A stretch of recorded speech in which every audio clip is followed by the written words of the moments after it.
আসসালামু আলাইকুম দোস্ত, আপনাদের কাছে আজকে নিয়ে চলে এসেছি চালের আটার রেসিপি।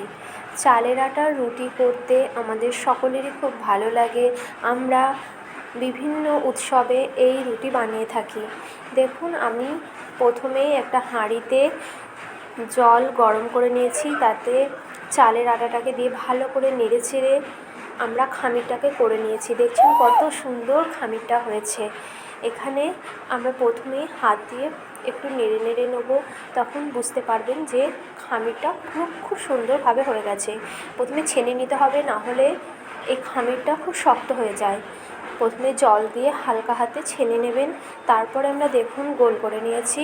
গোল করে নেওয়ার পর এখানে জলিস বা জিনিস, যে কোনো সবাই রকম বলে থাকে, সব রকম বলে থাকে। এখানে আমরা জিনিস বা জলিস বানিয়ে নিয়েছি। বানিয়ে নেওয়ার পর দেখুন খুব সুন্দর একটা নকশা এর ওপর উঠেছে।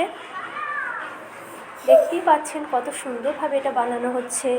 এবার এটাকে আমরা রুটিতে পরিণত করব। দেখুন, আমি এখানে রুটি বেলতে শুরু করেছি। আমরা বেলছি। রুটি বেলতে খুবই ভালো লাগে, আর রুটিটা গোল হলে তো আরও ভালো লাগে। চালের আটার রুটি খেতে তো খুবই টেস্টি।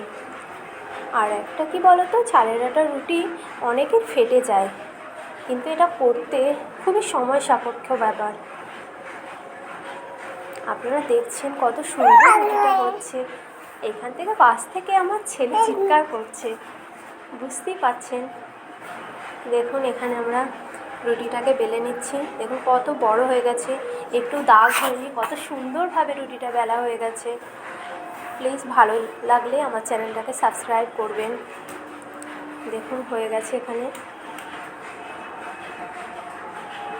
এরপরে আমরা তাওয়াটাকে গরম করে নেব। দেখুন, তাওয়ায় আমি একটা রুটি দিয়ে দিয়েছি। রুটিটা খুব সুন্দরভাবে ফুলতে আরম্ভ করেছে। আর চালের আটার রুটি খুবই নরম তুলতুলে খেতে হয়, খুবই ভালো লাগে। মাংসের ঝোলের সাথে আর ফিরনি বা পেলতো খুব সুন্দর লাগে খেতে। দেখতেই পাচ্ছেন কত সুন্দরভাবে ফুলছে রুটিটা। আপনাদের যদি ভালো লাগে আমার চ্যানেলটাকে প্লিজ সাবস্ক্রাইব করতে ভুলবেন না, আর বেল আইকনটাকে ক্লিক করে দেবেন। থ্যাংক ইউ সো মাচ সকলকে আমার ভিডিওটাকে দেখার জন্য। ধন্যবাদ।